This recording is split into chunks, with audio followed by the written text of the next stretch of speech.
লায়লা আক্তার ফারহাদের ধর্ষণ মামলায় গ্রেপ্তার হয়ে কারাগারে থাকা টিকটকার আব্দুল্লাহ আল মামুন ওরফে প্রিন্স মামুন জামিন পেয়ে দুধ দিয়ে গোসল করেন। এমন এক ভিডিও সামাজিক যোগাযোগ মাধ্যমে ছড়িয়ে পড়েছে, যেখানে দেখা যায় ছোট চুলে জেলখানা থেকে বের হয়ে দুধ দিয়ে গোসল করছেন। প্রিন্স মামুনের বিরুদ্ধে রাজধানীর ক্যান্টনমেন্ট থানায় একটি মামলা করেন লায়লা।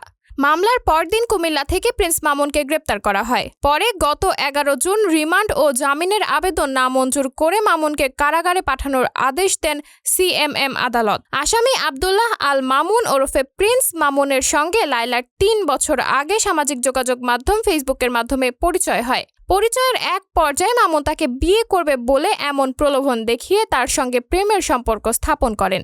পরে মামুন তার সঙ্গে একই রুমে থাকতে শুরু করেন। বিয়ের প্রলোভন দেখিয়ে একাধিকবার শারীরিক সম্পর্ক করেন।